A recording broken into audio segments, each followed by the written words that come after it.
for today's video mga kawakwak, bumabiyahe na naman tayo sa malayo para sa ating content. At maghahapi tayo sa bahay ni Boy Tapang. Mag-stop over tayo sa bahay, dadaan tayo sa bahay ni Boy Tapang na biniblessing niya noong nakaraang weekend. At nangutana tayo, nagtanong tayo sa mga bata. Yan, sinasakay ko sa back ng aking motor. At yan ang tambayanan ni Boy Tapang at mga kagrupo niyang mga vlogger dito sa Alcoy, Cebu.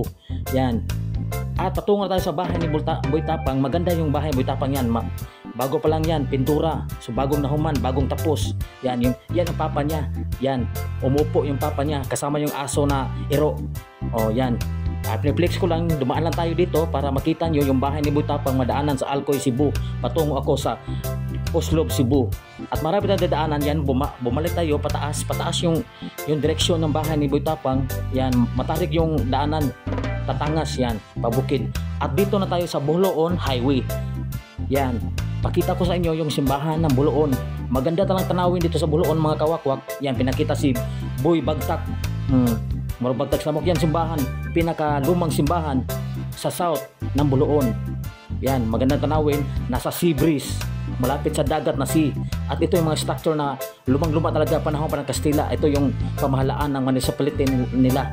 At nandito na tayo sa Uslob municipal na simbahan. So, hindi pa yan simbahan ng Uslob. Ito na ang pinakasimbahan ng Uslob. Yan, pinaka-center ng Uslob. Maganda dito, panahon pa ito ng Kastila. So bago pa ng lahat, papunta pa tayo sa sementeryo ng Uslob para sa ating content for today's video at mag-explore tayo. Maganda dito mga kawakwak, sobrang ganda. Punta kayo dito, yung taga Manila at taga Luzon, taga Mindanao. Punta kayo sa Cebu mga kawakwak, maraming mga tanawin dito. Yan, lumang-luma na yan mga kawakwak. Oh, tingnan nyo, sobrang luma na yan. Panahon pa ng mga Kastila na nagwarsyak dito. Yan. At paliko tayo, municipality of Uslob. Yan, kita nyo naman, legit to. Malayo pa ating binabiyahe para sa Portudes video mga kawakwak, hindi tayo makalitok. Yan, sobrang luma na yung mga struktura na yan, pinapreserve ng Uslob government. Yan, at meron tayong nakitang lalaki nakahiga na 8 taon dahil siya ay naparalisado dahil sa sakit. Meron tumor sa kanyang leg. At stay po na kayo dyan mga kawakwak.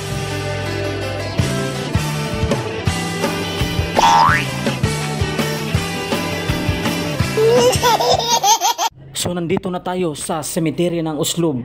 Yan, entrance na yan. At exit na yan din. Okay. So papasok na tayo mga kawakwak. So mag-explore tayo dito, day tour. At mag-imbestiga kung ano ang nandito, kung meron bang patay. Just stay put lang kayo dyan mga kawakwak. And don't forget to subscribe my YouTube channel for more videos to come to in your life. Okay. Tisoy kayo, murag Bagtak Samok. So yan guys, andito na tayo mga kawakwak sa sementeryong ito na maraming namamatay at inilibing dito dahil sementeryo nga ito. So andito na tayo mga kawakwak. Huwag natin patagalin po sa video na to. Wala na tayong intro dahil nag-intro na tayo.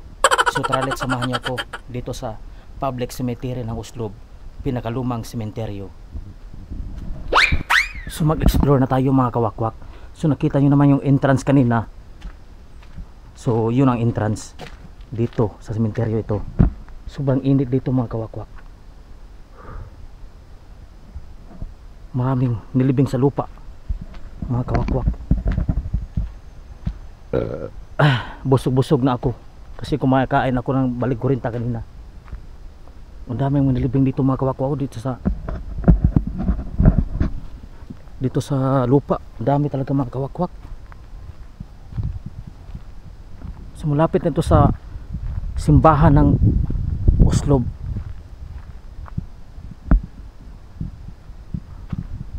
So tingnan yung mga kawakwak, yung mga lupa dito, yung mga yan, mga bato-bato, corals yan dahil malapit ito sa dagat. Maraming mga corals yan dito, libing, may mga cross na mga kahoy. So maglakad-lakad na tayo mga kawakwak kasi hindi makapasok ang motor dito, baka madamagan natin yung mga patay dito. So may magandang babae nilibing dito mga kawakwak, parang Koreana ito. Tingnan natin mga kawakwak, kunin ko yung litrato niya. Oh my god. Yawa. Ang ganda niya mga kawakwak. Ito yung nilibing dito mga kawakwak. Ang ganda niya. Korean beauty.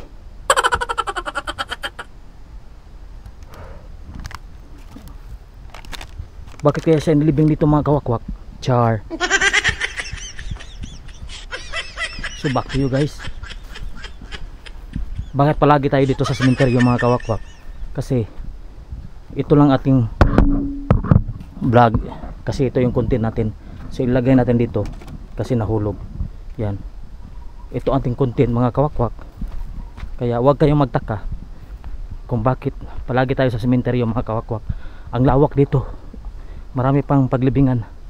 At dito mga buto na yan nilagay dyan. O may nagpintal dito, nagpintura. Ang hapon na noy. Mga lagay ng mga buto yan mga lagay ng mga buto no. Mga kalansay itong mga kuno. Imo ang puntod kanang imo parente. Kanya akong mahan. Oo, mahan og duha ka kuan no. Duha gibutang Bukog naman ay kuan. So pinupintirahan niya guys kasi malapit na yung undas. Ngayon dalawang buwan na lang mag-undas na. Araw ng mga patay. September, October, 2 buwan na lang. So ito yung mga bagong lagayan ng mga buto. Yan. So dito, tingnan natin. Ang lawak talaga dito sa guys, dito sa gitna ng sementeryo na to. Meron pa dito. Yan. Kinalawang na kabaong. Dami pala dito. Sobrang init.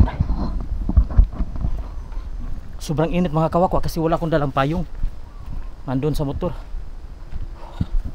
Yan, yung t-shirt ko turbagtik. May mga butas pa rito.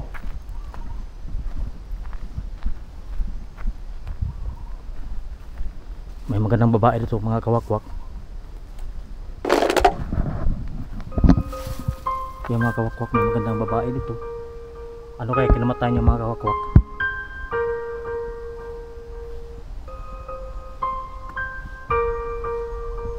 So namatay siya January 16, 2021. Sinilang sa April 14, 2004. So bata pa siya. Tayo na lang sa edad. So mayroong kabaong, may kabaong naman. Mayroong punto dito guys na nasira ng yan. Nasira ng alon. So tingnan natin dito. Mayroon ba tayong makita itong kababalaghan ng umaga. Oh, may butas pa dito. So akyat tayo dito. Dala tayo ng helmet.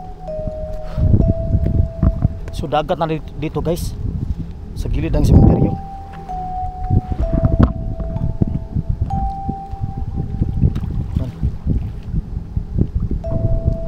Dagat na dito mga kawakwak.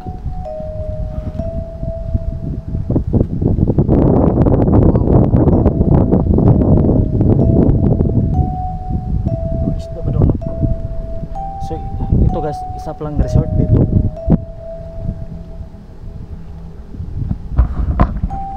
Ang daming mga gusto dyan Grabe, ang ganda dito marami pang isda sa ibaba mga kawakwak. Kwak kwak kwak kwak.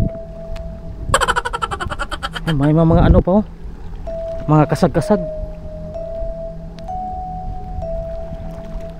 So dyan, yan, malapit lang sementeryo dito sa Boracay. Di ba ang ganda? So balik tayo. May kabaong pang tinapon doon So huwag na lang puntahan kasi malayo na. Balik tayo sa ating dinaanan. Pasensya kasi Tagalog kasi parang Bisaya. Okay kayo? So dito guys, may bagong kundo na naman. Yan, mga bagong kundo. Fully furnished.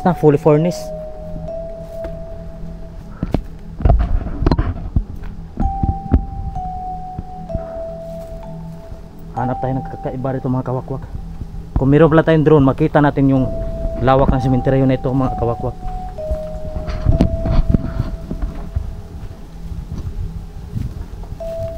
Kita tayo sa Gildi.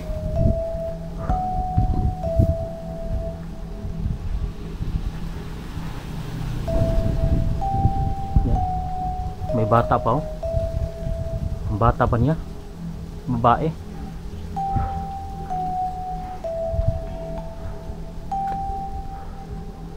Oh, may kalsada pa pala dito. Kalsada sa gilid.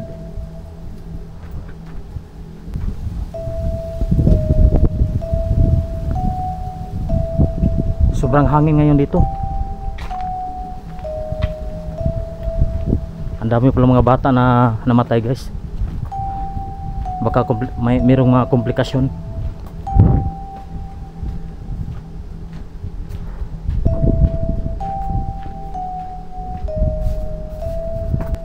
Sobrang kapoy sa pagbablog guys, pero okay lang. Basta magtiyaga lang tayo mga kawakwak. Sobrang kapoy, sobrang nakakapagod kasi malayo pa ang ating binabiyahe. Gumastos tayo ng gasolina. At saka may pagkain din. Kung hindi tayo kakain, wala tayong nutrasyon sa ating katawan para magbiyahe. So may data pa tayo ng motor, kaya nagbablog tayo ng maigi. So ito yung sindihanan ng kandila nila mga kawakwak. So mukhang malinis itong sementeryo na to kasi yung mga buto-buto ay ang mga kalansay ay inilagay nila lang maayos para hindi magkalat dito sa mga sementeryo. Dito sa sementeryo na to. Yan. Di tulad ng iba. Hindi kagaya ng iba ng sementeryo ay nagkalat yung mga buto-buto. So meron pa isang sementeryo dito mga kawakwak. Kabila yung sementeryo dito. So tingnan, basahin nyo. Yan. So dito sa kabila yan. Sementeryo na rin yan. Kabila yung sementeryo dito mga kawakwak. Tingnan natin ito.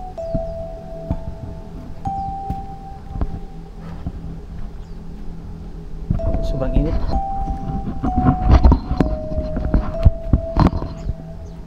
Ay, kabukas mga nitso. Hindi ko na jacket. Ming, may mga kababalaghan dito. Ming,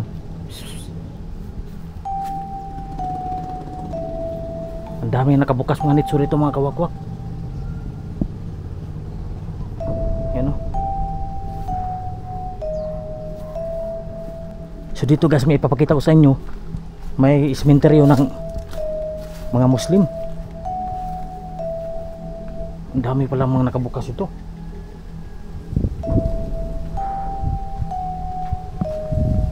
So tingnan guys, mausoleo ng Muslim.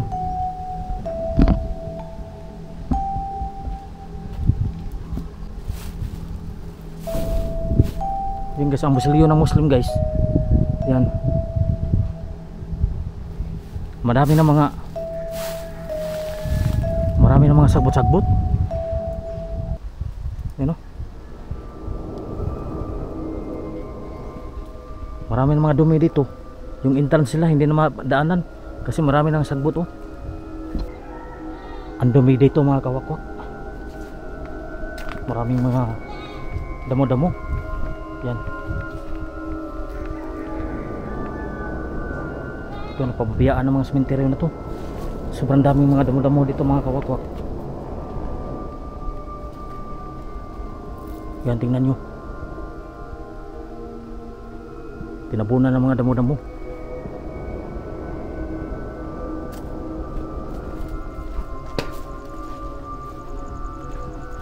Balik tayo sa kabilang sementeryo mga kawakwak. So tingnan dito guys mga kawakwak. Wak wak wak wak wak. Tingnan dito mga kawakwak. Wak wak wak wak. Merong mga tinapon dito mga kawakwak. Mga kabaong na mamahalin. Tingnan nyo. Sobrang pause na ako ngayon kasi sobrang init sa panahon. So wala akong dalang aircon. Sobrang init dito. Tingnan nyo mga kawakwak yan. Mamahaling kabaong yan. Yan, baka may anaconda dito. Tingnan nyo mga kawakwak. Yan. Mamahaling kabaong yan pero tinatapon lang. Yan.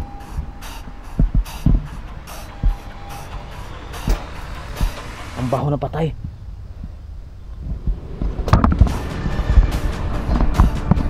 Mga kawakwak, ang baho na patay mga kawakwak. Ito pala tapon na ng mga kabaong dito. Malapit na sa dagat. Malapit na sa dagat mga kawakwak.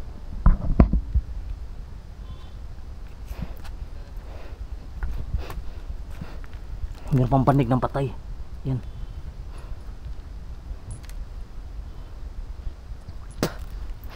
Grabe. So meron pa yung ilibing dito ang dalawa. Yan.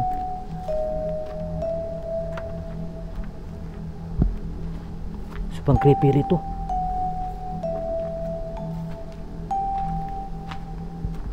Yan. Dalawang nagkakadikit na puntod.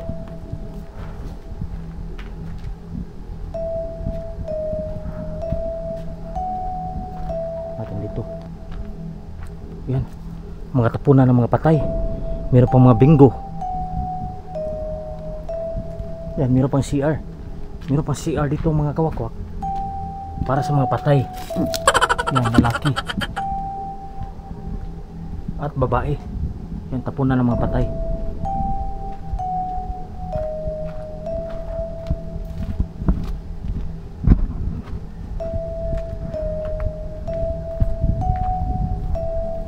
Tingnan natin dito. Meron palang bahay dito mga kawakwak. Tingnan natin. Yan, tapunan ng mga patay. May bahay ito sa gilid mga kawakwak. Ang ganda talaga ng dagat dito. Parang sea. At dito malapit sa sementeryo mga kawakwak. Wak wak wak. May aso pumapaghok.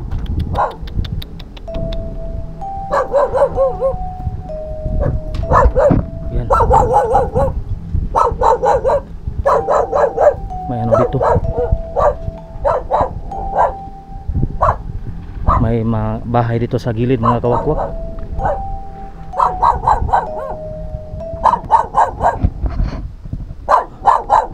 Baba tayo.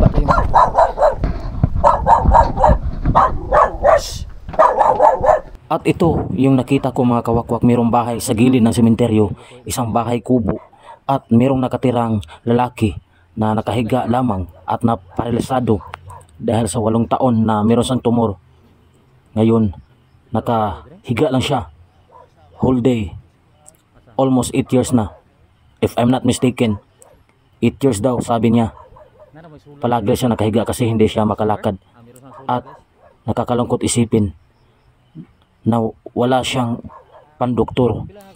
At dati natulungan ito ni Boy Tapang noon at binigyan sila ng grocery at isang solar lights panel para naman meron silang ilaw.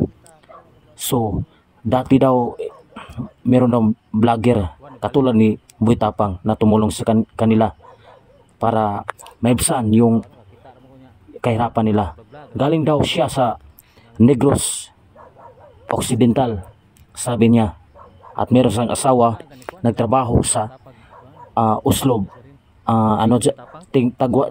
yung Tigwales at taglilinis sa mga karsada at sa mga daanan dito sa Uslob. At meron din silang mga kambing na binuhi. Yan mga kawakwak, pasensya na kayo sa Tagalog ha, kasi parang Bisaya, huwag kayong mag-bash sa akin. At ito yung mga bahay niya, ito yung bahay nila.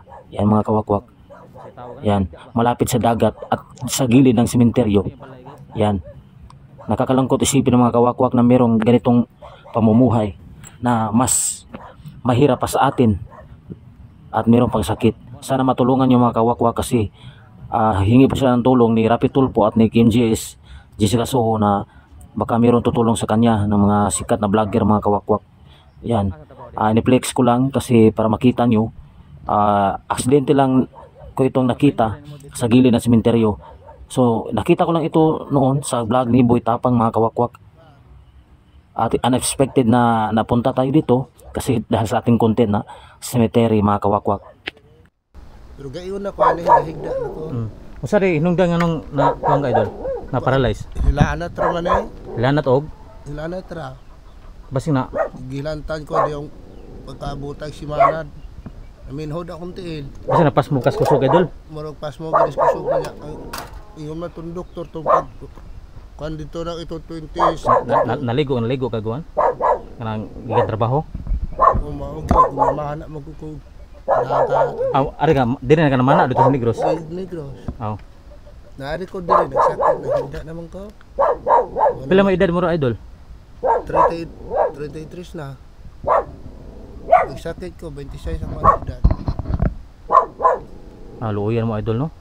Ako na kuara ko diri na. Patong magnahinduman ako ni Boy Tapang pa vlog. Magmao man eh. Ay ko. So isulo ka diri. Di mo mahadlok diri dol sa cemetery idol. Ali naman po naalad naman ko usahay gani. Biyaan ko nila. Magabi kura usad din magabi usahay. Pero mauli na sila na alas 10 tanaw salida din sa kwartel ba. Ana ay mahadlok nila kay bro naalad ko nila po ba. Panawagan lang idol kasi nay makakita na sa nang kuan sa kamakitaan o asa ka dapita ba ni mo hatag nga donasyon ba. So ako kuan ay tabang ni mo nga nay makakita sa atong mga viewers ni. Bisig na yung mga viewers ba nga nay kasing-kasing ni Naot unta nga. Panawagan na ito, panawagan. Hinaot unta. Wala makatubang-tabang tanim. Guys, hinaot unta guys. Makita ninyo ning vlog ni Sir nga ako salamat ko nga naabot siya diri, naabot siya sa kumbalay bisan tuog wala mi kailan niya, mapugko kailhi niya. Ang ina ako sitwasyon nga nasakpan ko ni ako sitwasyon mo hinaot unta ko mga manok mo kasing-kasing nga ay makatabang na ako nga bisa parara pang opera na ako ay ang pwede sa doktor na mo ko'y operahanan rin sa sulod sa ulo god. Panawagan ni Rapi Tulfo or ni Ma'am Jessica or hinaot unta nga kining video ha nga maabot ni Sir Rapi Tulfo pero matabangan ko Ma'am Jessica Soho. Wish ko lang mao kita na akong gid unta og ni Manny Pacquiao, Beatmaster og ni sa tanang sa uban pang makakita hinaot unta nga ako inyong matabangan para lang nga ako makaserbisyo ko sa akong pamilya kag mga bata gagmay pa. Tulo ka buk akong anak gagmay pa in taon kinumugulangan grade 3 pa. Unta na maluoy na ko nga makatabang diri kanamo og salamat amping mo sa inyohang panarbaho mga guys. Salamat kayo. So karang di na malihok mong kuan dol ang lubot dol. Order sa Maana na ako na. Imuntiel. Dili na po. Pero Pero makabatsa gra ko og hikapon. kung nakuha ang ugat mo dol. Paakon ko mga sapat, mga attitude, mga tagnok, lamok. Makabatsa gra ko niya. Makabatsa gra kong sakit. Kung maura yun siya ako sitwasyon din. O laylayo na po ko, mupahayang na po ko sa mga asawa. Mangihi ko, sampit na po ko niya. Libang ko, sampit na po ko niya. At yun mga kawakwak, nakita natin yung lalaki na nakahiga lang dahil hindi siya makalakad. Dahil paralisado yung katawan niya. At hindi tayo charity vlogger kasi hindi tayo nagpabigay ng konting pera kasi konting tulong. Wala tayong dalang malaking pera ngayon kasi panggasolina lamang yung at pambabiyahe, gastos sa ating pagbablog mga kawakwak. Pasensya na kayo kawakwak kasi wala tayong hindi tayo charity vlog, hindi natin nabigyan ng kunting tulong. So sa video lamang mga kawakwak. At meron tayong nakitang isang Wala tayong dalang pagkain, cat na kuting. Shout out ano na pusa lang sa ating dito mga sa sementeryo ng Uslob. Wala tayong dalang pagkain ha. Pusang gala, pero wala tayong dalang mga pagkain. dala Oh, shout out pala yung nagsabi sa akin na magdala ko ng pagkain ng Pusa ang para sa mga hayop sementeryo, na mga stray dog at stray cat. Hindi ka tayo nakadala ng Guys, yung musulium may yung Ano pagkain dito, ng mga pusa, mga kawakwak. So pasensya na kayo mga kawakwak, sorry. nagloko yung camera natin Ah, kanina. So wala tayong budget kasi maliit yung ating sahod sa YouTube. So wala tayong makitang mga buto-buto rito mga. So hanggang dito na tayo for today's video mga kawakwak kasi meron pa tayong puntahan ng sementeryo sa Santander. So hanggang sa muli mga kawakwak, paalam.